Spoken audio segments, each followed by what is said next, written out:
हाँ जी दोस्तों, अब प्रैक्टिकल क्वेश्चन नंबर 9 डिस्कस करते हैं आपके पास में AS20 EPS earning per share के अंदर। AS20 EPS earning per share के अंदर प्रैक्टिकल क्वेश्चन नंबर 9। मैं बता दूं, जितने भी प्रैक्टिकल क्वेश्चन है, जितने भी इलस्ट्रेशन बताया आपके पास में, जो मैंने वीडियो प्रोवाइड की है, एक प्लेलिस्ट में ऐड कर दिया हर एक चैप्टर आपके पास में। और प्लेलिस्ट की लिंक वीडियो की डिस्क्रिप्शन में आपको मिल जाएगी, तो वहाँ जाके आप सारे वीडियोज़ देख सकते हैं बेसिकली। क्या ये चीज़ क्लियर है? कहता है क्वेश्चन नंबर 9 जल्दी से देख लेते हैं, छोटा सा है लेकिन छोटा मोटा पॉइंट है। कहता है कि सर NTA करके कोई लिस्टेड कंपनी है, इनके पास इक्विटी शेयर्स है 10 लाख और प्रेफरेंस शेयर है आपके पास में 10 लाख, 8% वाले प्रेफरेंस शेयर है और ये आपको चीज़ गिवन है। कहता है ड्यूरिंग द ईयर 2001-2, ये आपको इन्फॉर्मेशन थी, ये जो दो चीज़ें थी 1 अप्रैल की थी। अब यहाँ पे कहता है 2001-2 मतलब कि पूरे साल में आपने जो प्रॉफिट आफ्टर टैक्स आपको गिवन है 90 लाख। ध्यान रहे, प्रॉफिट आफ्टर टैक्स है, मतलब कि इसमें से डिविडेंड अभी तक माइनस नहीं हुआ, इसका डिविडेंड कैलकुलेट करके इसमें से माइनस करना पड़ेगा, तब आपको earning available for equity share holder मिलती है, तब जाके आप EPS निकाल पाते हैं। ठीक है, ये प्रॉफिट आफ्टर टैक्स है, आफ्टर डिविडेंड नहीं बोला, मतलब कि डिविडेंड आपको कैलकुलेट करना पड़ेगा। ये जो भी 1 करोड़ है उसका 8% करेंगे, डिविडेंड मिलेगा, इसमें से माइनस करेंगे, तब earning available for equity share holder मिलेगा। इसके बाद कहता है कि 1 जनवरी को NTA ने बोनस इशू कर दिया। बोनस इशू में कहता है कि sir 1 equity shares for every 2 equity shares, मतलब कि 2 के बदले 1 मिलेगा।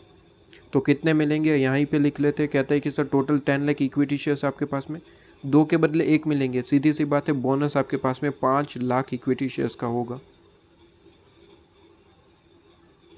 ठीक है, बोनस आपके पास में 5 लाख शेयर्स, बोनस शेयर्स।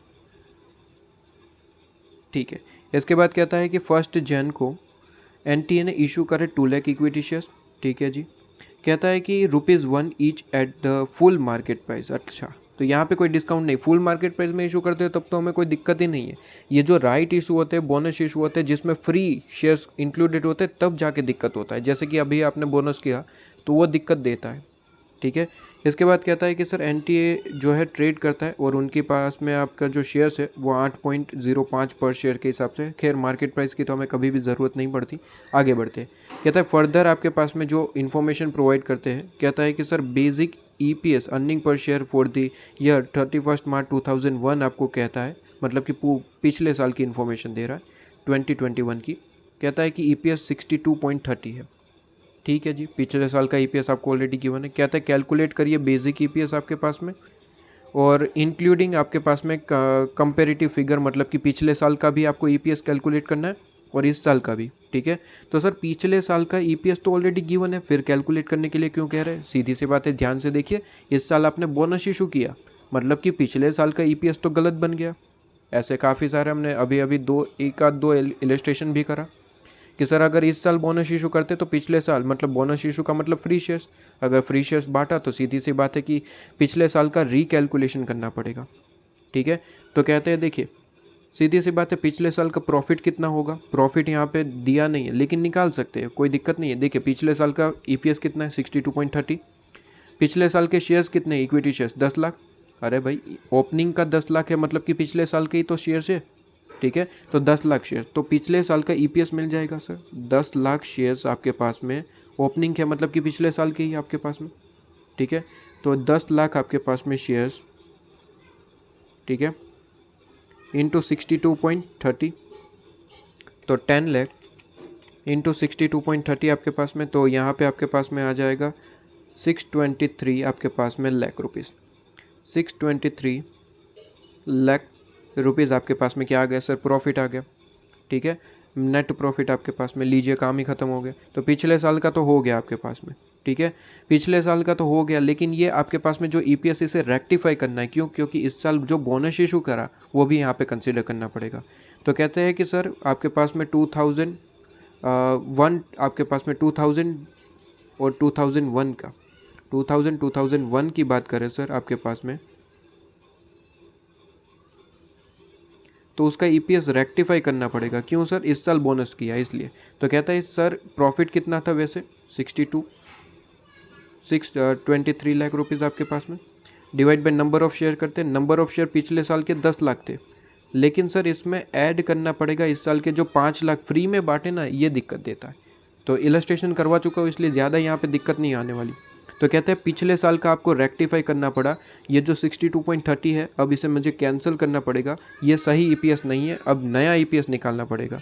तो कहता है 623 लाख आपके पास में डिवाइड बाई 15 लाख आपके पास में, तो ये आपके पास में आ गया 41.53 पिछले साल का रियल ईपीएस, पिछले साल का रियल ईपीएस आपके पास में आ गया। लीजिए, काम ही ख़त्म हो गया। अब यहाँ पे कहते हैं कि सर 2001-2 की ईपीएस की बात करें सर, 2001-2 की, ठीक है। तो अब बता दीजिए सर, इसमें भी कोई बड़ी बात मुझे लग नहीं रही है। कहता है कितना प्रॉफिट है, कहता है 90 लाख, लेकिन ये 90 लाख तो बिफोर टैक्स है, सॉरी आफ्टर टैक्स है। इसमें से सर माइनस नहीं करेंगे अपना डिविडेंड, बिल्कुल माइनस करेंगे। 1 करोड़ है आपके पास में प्रेफरेंस शेयर्स, ठीक है। तो 1 करोड़ इंटू 8% सर, तो कहता है 8 लाख माइनस कर देंगे 90 लाख में से, ठीक है।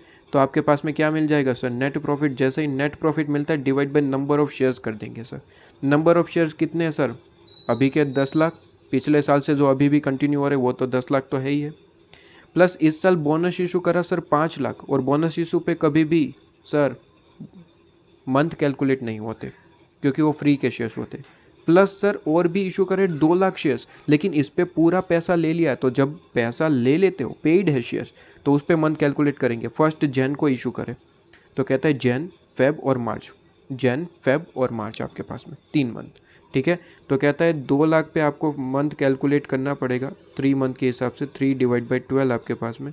लीजिए, काम ही हो गया। और कोई यहाँ पे आपने कोई चीज़ें करी थी तो एक बार के लिए देख लो कि कोई यहाँ पे एडजस्टमेंट करना पड़े, ऐसा कोई यहाँ पे कोई दिक्कत क्रिएट करने वाली। आ जाइए सॉल्यूशन पे, चेक करा लेते हैं आपके पास में, ठीक है। वही सारी चीज़ें जो आपके पास में है। Practical question number 9।